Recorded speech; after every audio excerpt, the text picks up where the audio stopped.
一套全遥控工程车会给你一种什么样的直观感觉呢？大，没有最大，只有更大。为了让遥控更加好玩，更多的功能会使用更多的动力套件，也会让产品的体积越发臃肿。我们已经看过鱼与熊掌可以兼得的乐高遥控神作8043，今天我们的主角则是一套来自卡达积木的全遥控工程车 C61051，它又将带给我们哪些不一样的惊喜呢？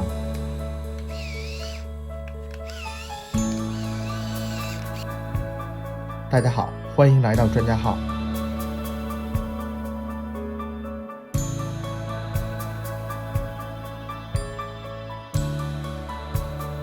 卡达的这套 C61051官方名称为 Multifunction Loader， 多功能装载机，但实际上这种工程车更多的时候被称为 Telescopic Handler， 简称 Telehandler， 即伸缩臂插装车。另外，它的贴纸其实也显示出了它的真实身份。这种车型在整个机械组产品中并不罕见，大大小小也出过数款，例如我们讲过的42061。但伸缩臂插装车始终没有出现过比较大型的带电动控制的版本，更不用提全遥控了。C61051提供了5个电机，分别控制转向、行走、大臂、伸缩臂、前铲或前插，一共5组机械动作。另外还有2路灯光控制，分别照亮前后方。所以卡达常用的4路可充电锂电池盒已经无法满足，但为了控制产品尺寸，也包括成本，在锂电池盒之外额外提供了一组传统的红外接收器与遥控器，这就形成了2代遥控器共同使用的现象，刚好对应了6路功能。所以这确实是整个机械组不分品牌史上最复杂却功能最强的一套伸缩臂工程车，这一点就已经构成了 C61051带给我们的第一个惊喜。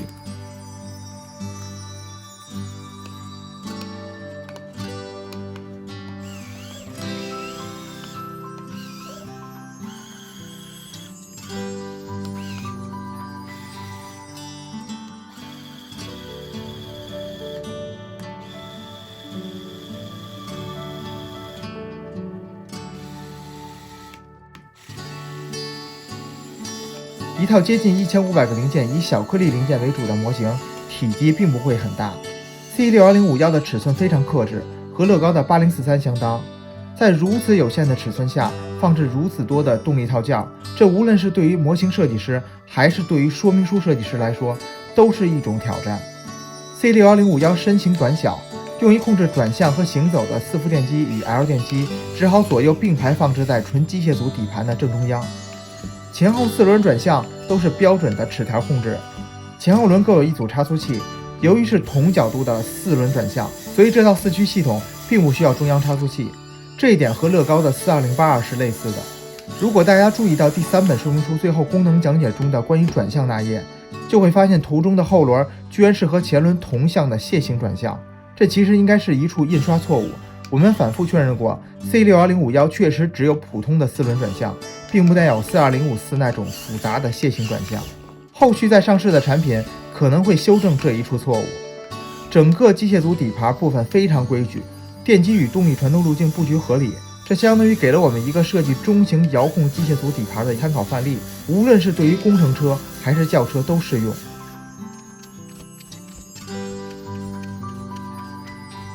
电池盒藏于车身右侧发动机舱内，机舱利用机械组的十字轴和栓孔做出了一定的倾斜。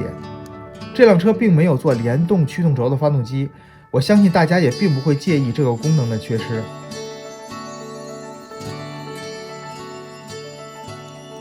剩下3个电动功能对应的电机全部藏于上方的臂中，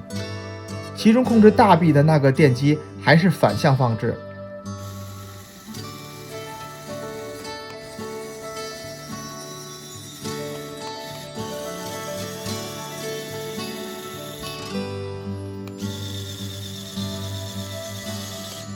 控制伸缩臂的电机扣在大臂电机上方，并通过并排的4个巴氏小齿轮将动力传递到顶部的传动轴。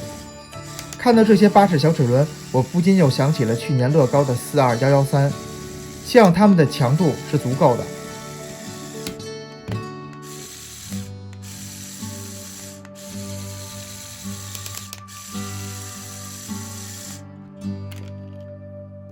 伸缩臂通过涡杆直接咬合齿条控制滑动。在拍摄过程中，我其实担心错地方了。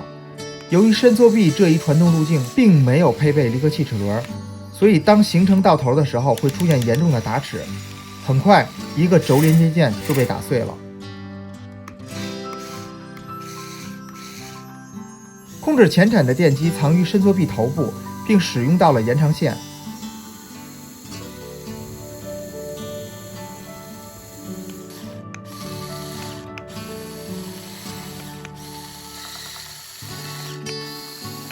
前铲是可以替换的，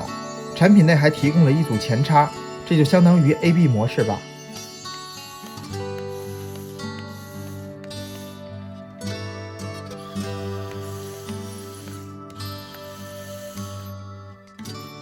5个电机非常合理地安放在隐蔽处。如果我们要设计一款尺寸中等的堆电机模型，相信 C61051的整个动力套件的布局都是可参考的。这就是这套产品带给我们的第二个惊喜。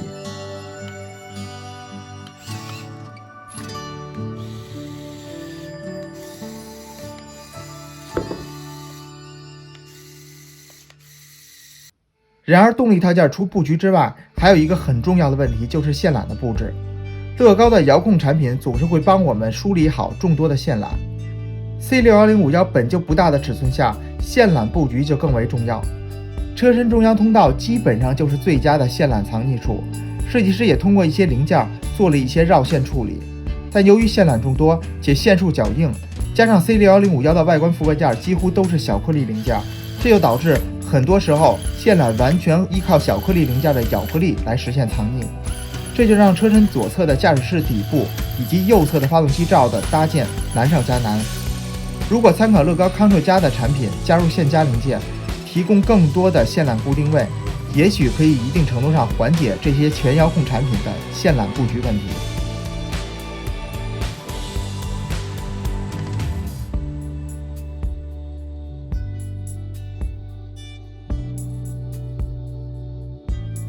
作为卡塔基部的 Master 系列 ，C61051是由知名设计师 Eric Trax 设计的，在包装盒上也清晰地显示出了设计师授权的身份。这套产品的原始设计就是还原的一款克拉斯的工程车 Scorpion 756 Telehandler， 这也就不难理解它为何拥有和乐高42054几乎一样的车身配色。这套产品在外观方面最大的特点就是没有使用任何机械组面板零件来做外观覆盖，取而代之的是全部的小颗粒零件。和之前我们分析的咔嗒授权头文字 D 的 RX7 类似， C61051也会让我们同时体会到机械组与小颗粒的搭建感受。小颗粒的各种搭建技巧也全有体现，除了常见的90度 Snout， 我们还能见到背靠背方式的180度 Snout， 以及非直角搭建。这里会看到一些在乐高官方产品上几乎见不到的非常规操作。如果大家对这类非常规搭建方式，或者说是非法搭建感兴趣，我们可以单独开一期。真就外观还原来说，小颗粒无疑是要胜过机械组零件的，而越来越多的类似 C61051这类的机械组产品的诞生，也宣告着混合搭建会越来越流行。毕竟谁会对精美的外观有所抗拒呢？但这样也对厂商的零件精度有了更严格的要求。小颗粒零件的咬合度，小颗粒与机械组零件之间的结合会直接影响模型的最终成品观感。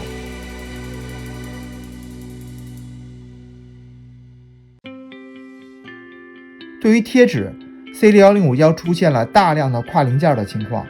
既然动用了小颗粒零件做外观，如果能尽量仅依靠零件颜色来实现外观配色图案的搭配，相信这第三个惊喜会更加具有冲击力。所以这就是 C61051给我们的三大惊喜：最强的全遥控伸缩臂工程车，示范级的动力套件布局方式，舍弃面板的全小颗粒外观还原。关于价格，我们暂不去讨论500多元1469个零件搭配5个电机是贵还是便宜。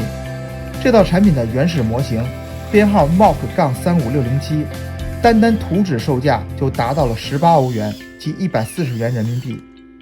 本着买图纸买动力套件送积木的想法，相信我们心中自有判断。最后，我们认为这道产品还有一个遗憾，那就是品牌授权。作为一个原始设计就是参照了克拉斯15的产品，相信设计师 Eric Trax 也花费了很多心血在外观还原上。如果卡达能像头文字 D 那样购买一套官方的品牌授权，这个产品的惊喜则会再提升一个维度。关注专家号，体会另类的积木观点。我们下一期再见。